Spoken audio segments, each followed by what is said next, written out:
네, 안녕하세요. 마경원입니다. 이번 시간에는 제가 매일 올리고 있는 유튜브에 있는 커뮤니티 내용과 기타 이제 제가 여러 가지 제가 이제 그 유튜브 자료를 만들고 또 투자 자문 고객들한테 이제 자문을 하기 위해서 나름 제가 계속 해외 자료나 페이퍼를 열심히 공부를 합니다. 그래서 그 자료에서 얻는 아이디어를 좀 인사이트를 여러분과 공유하는 시간을 가지도록 하겠습니다. 그래서 따라서 주제별로 한 슬라이드에서 한 꼭지씩 설명을 좀 드릴 겁니다. 예, 먼저 보도록 하겠습니다.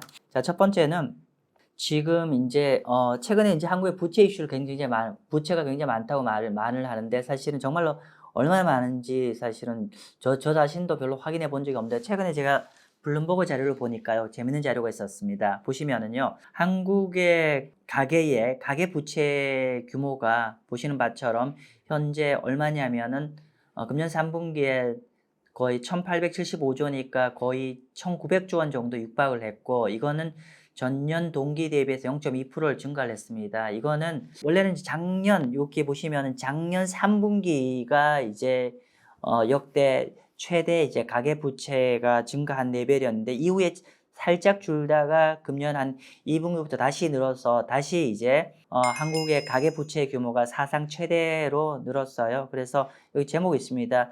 사우스 코리아의 가계 부채가 올타임 하이라고 하네요. 그러니까 지난 5년간 보면은 굉장히 큰 폭으로 늘어가죠. 그러니까 우리가 뭐 사실은 지난 한 20년간 본다면 단 한 번도 가계 부채가 추세적으로 줄은 적이 없는데 특히나 최근 한 5년간만 보더라도 그냥 우리가 직관적으로 보더라도 한 1,500조 원 정도 내외에서 1,900조 원 났으니까 그거 얼마입니까? 거의 20% 정도, 한 25% 정도가 가계부채가 늘었죠. 그리고 최근에 이렇게 다시 가계부채가 늘은 주된 원인은 주택담보대출이겠죠. 그러니까 1,900조 원 내외 정도인데 이 중에 한 절반이 넘네. 한 60% 정도가 주택담보대출이고 이게 전년 대비 4% 늘면서 이렇게 늘었다는 내용입니다. 그래서 좀 많이 걱정입니다. 그래서 제가 이전에 다른 이제 우리가 강의 동영상 자료에서도 미국과 한국은 둘 다 금리 내리겠지만은 결국은 미국 같은 경우는 지난 10년 동안에 디레버리징, 그러니까 개인 부채를 줄여왔기 때문에 설령 경기 침체가 오더라도 큰 문제가 별로 없을 거라고 제가 말씀을 드린 반면에 한국은 제가 만약에 경기가 문제가 된다고 하면 상당 부분 우리가 하드랜딩 이슈가 있을 수도 있다라고 말씀드렸던 논거가 이렇게 개인들의 부채가 정말 뭐 사상 최대로 많고 또 이게 전부 다 변동금리로 있기 때문에 이렇게 최근에 고금리 환경은 굉장히 한국 경제에 좀 우려사항이다라고 말씀 좀 드리겠습니다. 아무튼 최근에 오늘 말씀드리고 싶은 건 사상 최대의 가계부채 규모다라는 걸 말씀 좀 드렸습니다. 자, 두 번째, 이 내용은 어떤 내용이냐면, 이건 채권 관련된 내용입니다. 채권 관련된 내용인데요. 요건 어떤 얘기냐면은, 1985년 이후부터 연준의 금리 인상 사이클을 분석한 자료이고요. 그래서 연준 금리 인상이 어떤 금리 인상을 이제 마무리했고, 마지막 금리 인상을 하고 더 이상 금리가 못 올라간다. 그러니까, 라고 했을 때, 최근에 이제 각종 신문지상에서 이제 연준 금리 인상은 이제 끝난 거 아니냐 이런 견해가 많은데 실제로 그러면은 과거에 글로벌 채권 펀드의 자금 동향을 분석을 해보면은 어떻게 되냐면요. 연준 금리 인상 최종적으로 올리고 더 이상 못 올린다고 할 때부터가 과거의 패턴을 보면은 연준 금리가 쭉 그러니까 연준 금리를 이렇게 보죠. 이렇게 설명하기가 어렵네요. 어떤 얘기 이렇게 표현할 수 있죠. 자, 이렇게 브레이크를 쭉 잡다가 그 다음에 동결을 하고 그 다음에 인하를 이렇게 하잖아요. 근데 지금 여기서 언급한 시점은 어디냐면 여기입니다. 그죠? 여기. 연준금리 인상이 이제 마무리된 시점인데 요 이전까지는 요 이전 그 구간이 여기겠죠. 그 금리 인상 이전 구간이 이렇게 구간일 텐데 과거의 금리 인상 이전 사이클은 여기 자금이 줄어들었고 그리고 이렇게 금리 인상이 완료된 시점부터 과거에 보니까 자금이 어떻게 됐냐면은 이렇게 자금이 한 1년, 1년 반에 걸쳐 자금이 글로벌 자금들이 엄청나게 이렇게 계속 들어왔습니다. 그리고 현재 시점 어떻니? 현재 시점은 여기잖아요. 그죠? 현재 여기 시점이라서 최근에 자금이 글로벌 자금이 유입되기 시작하는데 어쨌건 간에 중요한 거 여기 메시지는 뭐냐면은 연준이 금리 인상이 완료가 되면은 금리 인하 비록 이 금리 인하는 되지 않았지만 그때부터 본격적으로 과거의 패턴 보면은 한 1년 내지 1년 반 정도는 자금이 글로벌 자금 채권 펀드 자금이 엄청나게 유입이 된다. 그리고 현재 그게 시작 포인트니까 우리도 이건 채권을 앞으로 자금이 많이 들어올 가능성이 높기 때문에 이제 채권 비중을 늘릴 시점으로 적합한 시점이다라고 보면 될 것 같습니다. 요거는 어떤 얘기냐면요. 월별로 글로벌 채권 펀드, 글로벌 채권의 어떤 퍼포먼스입니다. 그러니까 여기 요 아래로 보이는 거는 월별로 마이너스를 기록한 거고요. 위로는 월별로 플러스를 기록한 구간입니다. 자, 그런데 요번 11월 달이 5%에서 한 4% 중반 아래로 떨어졌잖아요. 그 미국 국채금리 기준으로. 그래서 요번 11월 달이 연준 금리 인상 종료 기대감 때문에 국채가 굉장히 많이 가격이 올랐죠. 그래서 실제로 글로벌 채권과 회사채가 이번 달에 거의 한 절대 수익 한 5% 정도가 올랐습니다. 근데 이 절대 수익 5% 정도 오른 거가 우리가 2008년 12월 달 이후에 가장 크게 월별로 올랐어요. 그래서 2008년 12월 달 같은 경우는 이제 리만 사태가 터지고 그래서 경기를 회복시키기 위해서 금리를 0으로 인하하고 그래서 다양한 금융 조치를 취해서 이제 그때 월별 기준으로 이때 한 6% 정도 올랐는데 그 이후에 지난 15년 만에 가장 많이 올랐습니다. 자, 그러면 최근에 이제 이 11월 달 한 달간에 미국 국채 금리가 그러니까 미국 국채 가격이 이렇게 한 5% 정도 올랐는데 5% 올리는 이유는 아시잖아요. 금리가 한 5% 이상까지 올랐다가 이제 더 이상 금리를 못 올리겠네 하면서 이제 금리가 이제 시장 금리가 내려가면서 가격이 올랐죠. 최근에 이제 저기 뭐 PC도 둔화가 되고 또 금리 더 이상 금리 인상도 못할 것 같다. 또는 이제 빌 에이커만이 내년 3월 달부터 금리 인하 베팅 들어간다. 뭐 이러면서 또 사람들이 이제 또 센티멘트가 너무나 또 이제 금리가 쭉 내려가는 쪽으로 또 많이 이제 분위기가 도는 것 같습니다.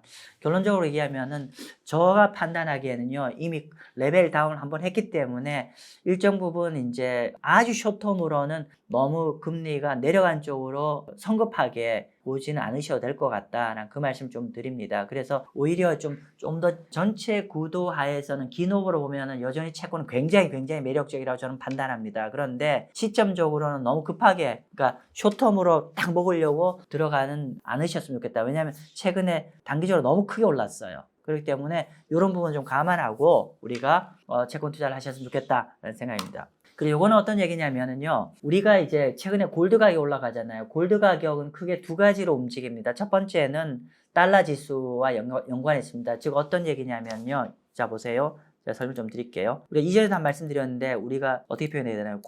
골드는 달러가 약세로 가면은 골드 가격이 올라요. 그리고 두 번째로 그보다 더 중요한 거는 미국의 실질 금리가 내리면은 골드 가격 올라갑니다. 즉 정리를 하면은 크게 이제 골드 가격 영향을 미치는 변수는 달러 지수와 미국의 실질 금리인데 둘 다 모두 다 하락을 하기 시작하면 골드 가격은 올라간다는 거고요. 한번 볼게요. 과거에 보니까 여기 검정 색깔이 골드 가격이고요. 그리고 여기 파랑 색깔이 달러 가격이고요. 달러 가치고 그리고 여기 빨간 점선이 미국 국채 실질 금리입니다. 자, 그래서 이 차트를 보실 때 파랑 색깔과 요 실질 금리는 이쪽으로 보셔야 되는데 둘 다 아래로 갈수록 이 값이 커지는 거고요. 위로 갈수록 값이 하락하는 겁니다. 그리고 여기는 골드 가격은 이 검정 색깔 이쪽을 보셔야 되는데 요거는 위로 갈수록 골드 가격이 올라가는 거죠. 자, 그런데 보니까 결론은 여기서 말씀드린 대로 달러 가치와 실질 금리는 아래로 갈수록 가치가 올라가는 거고 위로 갈수록 가치가 하락한다고 말씀드렸어요. 반면에 여기는 골드 가격이 위로 갈수록 골드 가격이 올라갔는데 최근에 보시면 어떻게 움직이냐면은 최근에 10월 초부터 해서 골드 가격이 이렇게 올라가죠. 그러니까 10월 초에 골드 가격이 달러당 온스당 이제 1850 정도에서 출발했는데 지금 골드 가격이 온스당 2000불이 넘어갔어요. 이렇게 골드가 이렇게 올라간 배경에는 보시는 바처럼 어떻게 해요? 여기 실질금리가 최근에 금리가 내리면서 실질금리가 좀 하락하고, 그리고 두 번째 달러 지수도 이렇게 가치가 여기서 달러 지수도 가치도 하락하면서 골드 가격이 올라갔더라. 그래서 결론은 최근에 이제 골드 가격이 올라간 거는 달러 지수가 좀 하락하고 또 미국 명목금리가 내리면서 미국 실질금리도 내렸거든요. 그러면서 이 두 가지 때문에 올라갔다는 측면이 강하고요. 그래서 여러분이 향후에 골드를 투자를 한다고, 그러니까 골드 투자하고 현재 보유하고 있다고 하면은 미국의 국채 실질금리의 향배와 그 달러 지수의 향배를 점검하는 게 제일 중요하다라고 말씀드리겠습니다. 자, 그리고 요거는 어떤 얘기냐면 유가 얘기 좀 하려고 합니다. 우리가 보통 유가 관련된 투자를 하려고 하면은 이제 쉐보론이라든지 엑스모빌이라든지 유가 관련된 기업은 여기 XLE라고 이제 유가 관련된 ETF예요. 그런데 유가 관련된 ETF는 성과는 기본적으로 유가와 같이 연동되어 있겠죠. 참고로 여기 파란 색깔이 유가입니다. 유가 이렇게 움직이고 있고요. 그러니까 최근에 유가가 한 70불 내외 하던 게 한때 이렇게 90불까지 올랐다가 다시 최근에 유가가 이렇게 한 80불 언더로 움직였었죠. 그러니까 유가 강세로 갔다 유가가 좀 최근 좀 약세로 뛰었습니다. 그러면서 여기 검정 색깔은 뭐냐면은 S&P 500 지수인 스파이더 대비해서 XLE 에너지 ETF의 상대 성과예요. 즉 유가가 뜨면은 미국 나스닥 지수, 그러니까 S&P 500 지수보다도 에너지 관련된 지수 가격이 더 올라갔다는 얘기고요. 또 최근에는 유가가 좀 이제 하향 조정을 보이니까 XLE, 그러니까 에너지 관련되어 있는 ETF의 성과가 전체 지수 ETF보다 성과가 부진하더라. 이렇게 보시면 될 것 같아요. 어떻게 보면 당연한 얘기겠죠. 자, 그래서 상대적으로 에너지 가격이 있으면은 에너지 가격이 올라갈 것 같으면은 S&P 500 지수 ETF 투자하는 것보다는 XLE가 좋은 거고, 또 유가가 빠지기 시작하면은 S&P 500 지수보다 에너지 관련 ETF가 성과가 부진하기 때문에 오히려 이때는 이제 지수 투자가 낫다는 건데, 결론적으로는 이제 앞으로 이제 XLE, 그러니까 유가 관련 ETF, 섹터 ETF는 결국은 유가 전망을 어떻게 보냐는 건데요. 저는 이렇게 말씀을 드릴게요.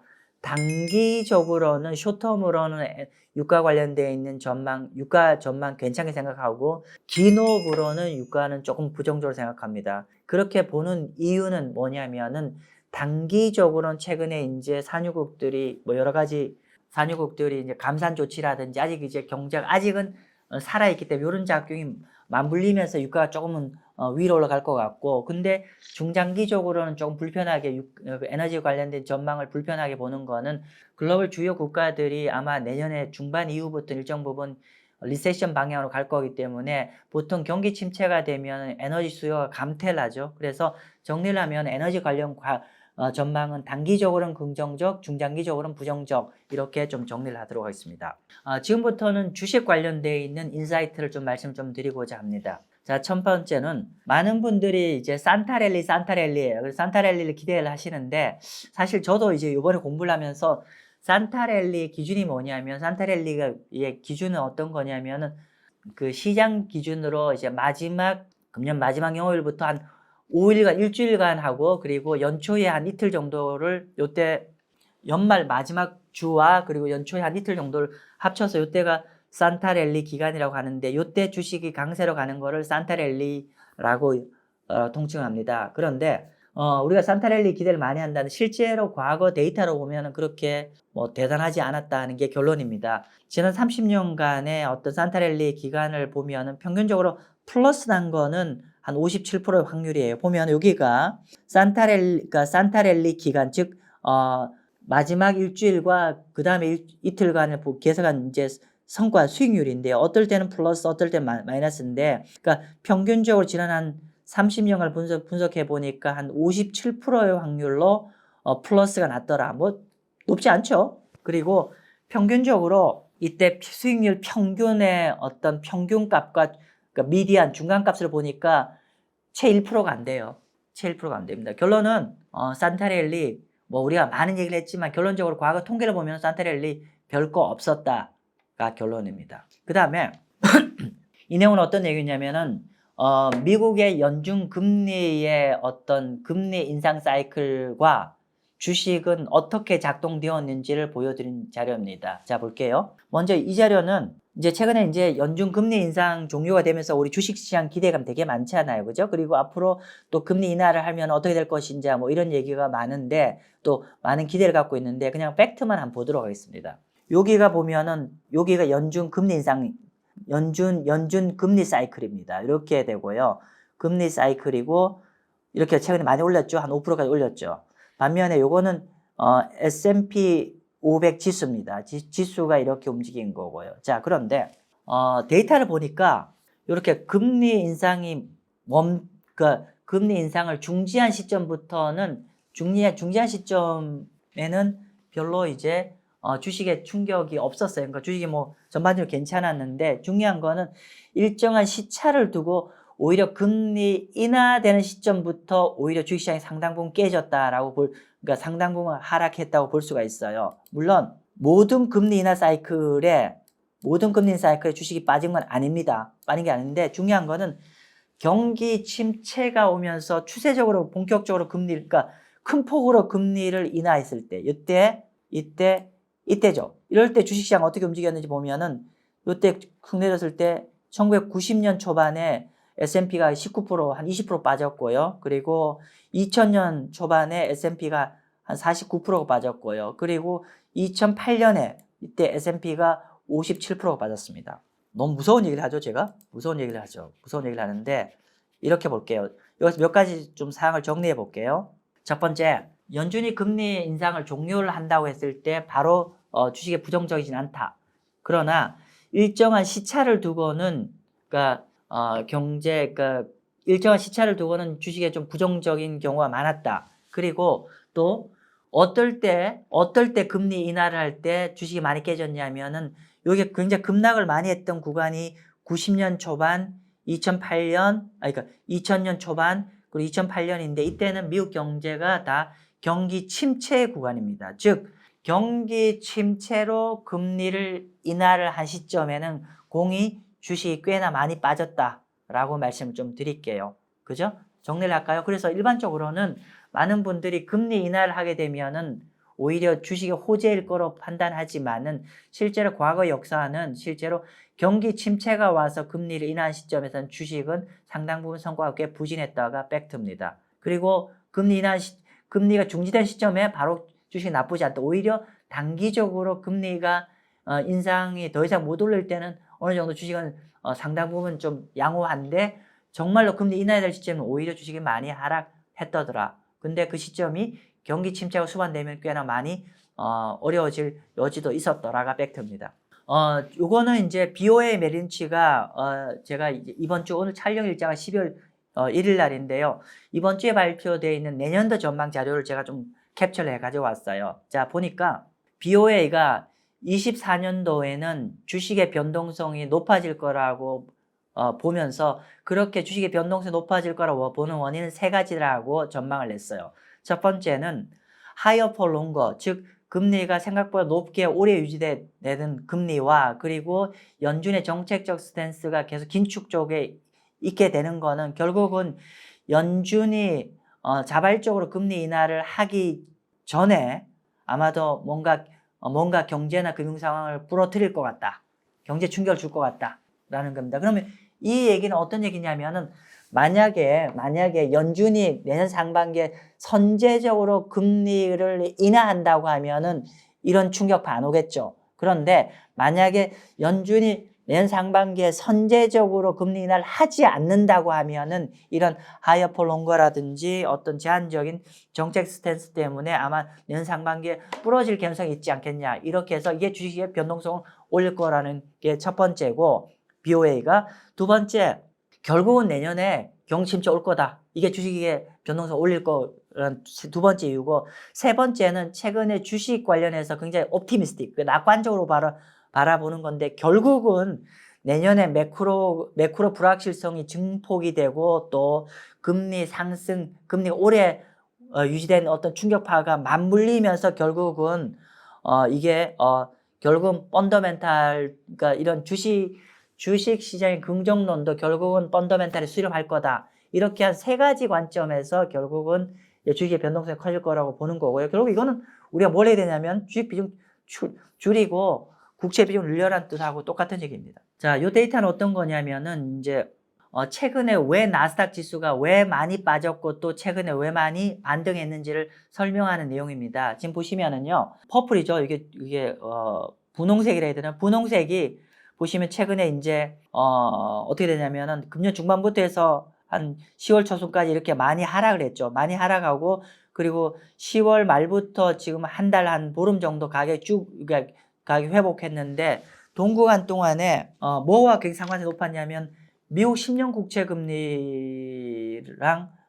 미국 10년 국채를 반대로 한 거랑 굉장히 상관성이 높아요. 즉 뭐냐면 보시면은 아래로 갈수록 미국 10년 국채 금리가 올라가는 거고 위로 갈수록 금리가 내리는 거거든요. 즉 정리하면은 나스닥이 이렇게 최근에 많이 그러니까 10월 중순까지 많이 깨진 거는 국채 금리가 많이 올라서 깨졌고요. 또 최근 나스닥이 이렇게 많이 강세로 간 거는 국채 금리가 많이 하락해서 최근에 나스닥이 이렇게 많이 올랐다라고 설명할 수 있겠죠. 그러면 결국은 이게 향후에 우리의 관건이 계속 이렇게 금리와 같이 연관성이 있을 거냐. 첫 번째는 그러면 앞으로 나스닥 우리가 지수를 본다고 하면 나스닥 전망을 하자고 하면 앞으로 그럼 미국 국채 금리 단기적으로 계속 내려갈 수 있겠냐를 체크하셔야 될 것이고, 두 번째로 계속 이렇게 국채 금리와 나스닥의 상관성이 이렇게 반대로 딱 유지가 될 거냐. 근데 저는 이거는 퀘션입니다.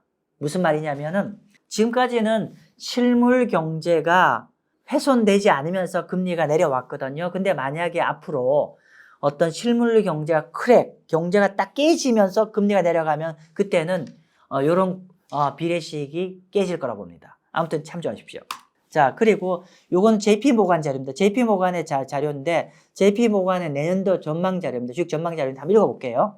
JP모간의 어떤 수석 전략가가 내년 전망을 이렇게 했어요. 자, 일단은 지금 현재까지 미국 경제를 버텨온 개인 소비가 이제 좀 둔화가 되고, 게다가 여기에다가 매크로 거시경제 환경이 좀 약간 훨더 챌린징해질 거기 때문에 이건 주식에는 부정적이 될 것 같다는 그런 얘기고요. 주식 시장에 상당히 부담을 작용할 거라고 봤고, 그 다음에 주식의 현재 여기 적혀 있네요. 제가 밑에 한국말 적어놨는데요. 주식의 밸류에이션이 현재 너무 비싸다는 거예요. 특히나 최근에 주식의 변동성이 역사상 최저 수준에서 주식 밸류에이션이 너무 비싸다는 거예요. 반면에 내년에 지정학적 리스크와 정치적 리스크, 즉 선거들 많잖아요. 이런 것들의 어떤 변수가 굉장히 커질 여지가 높다는 겁니다. 그럼 정리를 하면은 지정학적 리스크나 선거 같은 이런 정치적 리스크는 내년에 굉장히 커지고, 반면에 지금 현재 밸류에이션은 너무 낮고, 그러니까 밸류에이션은 너무 비싸고, 그리고 주식 관련된 이제 변동성이 너무 낮은 상황이기 때문에 이런 것들은 상당 부분 좀 부담이 되고, 그러니까 이렇게 너무 낮은 밸류에이션이 너무 비싸고 변동성이 낮은 거는 오히려 향후에는 부담이 되지 않겠냐, 그런 얘기고요. 그래서 내년에 어떻게 보냐면은 글로벌 기업 수익 전망은 굉장히 좀 둔화될 거라고 보고 있고요. 그래서 글로벌 기업 이익이 둔화된다는 건 결국은 현재보다 주가가 좀 많이 밀릴 거라고 보는 것 같습니다. 그래서 특히나 미국 주식만 얘기를 하자고 하면은 JP모간은 어떻게 되냐면 내년에 EPS 성장률 전망이 2 내지 3% 증가할 거라고 보여요. 그래서 내년 미국의 EPS는 225달러 정도만까지만 올라갈 거라고 본다. 그러면 내년 S&P 500의 타겟 연말 지수는 4,200입니다. 참고로 4,200은 금년보다 지금 현재 4,500, 4,600 정도 하잖아요. 그러면 현재 레벨보다 꽤나 제가 계산을 해보니까 얼마쯤 되나요? 7, 8% 정도 오히려 현재보다 좀 레벨이 떨어질 거라고 봅니다. 결론은 제가 좀 말을 좀 길게 했는데, 결론은 내년에 JP모간이 보기에는 소비 둔화와 매크로 상황이 악화되기 때문에 이건 주식시장에 좀 부담을 줄 것이고, 그리고 현재 미국 주식은 역사적으로 변동성이 낮고 밸류에이션이 높기 때문에, 그런 반면에 내년에 지정학적 위험이라든지 각종 선거가 있으니까 또 정치적 위험도 있다. 그래서 결과적으로는 우리 주식할 때 EPS 증가잖아요. EPS 증가가 내년에는 꽤나 미미할 것 같고 2, 3% 증가할 것 같고, 그러면 내년에 타겟 S&P 목표 주가를 4,200 정도 본다라고 보죠. 그래서 따라서 현재 주가보다 낮잖아요, 지수보다. 그래서 우리가 내년 주식시장 좀 보수적으로 접근할 필요 있지 않겠냐라고 봅니다. 이렇게 제가 이제 주식시장 좀 전망을 했고요. 아무튼 향후에도 제가 주요 이제 다양한 해외 자료 읽으면서 그때그때 투자 아이디어 나오는 거는 이런 방식으로 앞으로 공유를 해드리고 있습니다. 네, 감사합니다.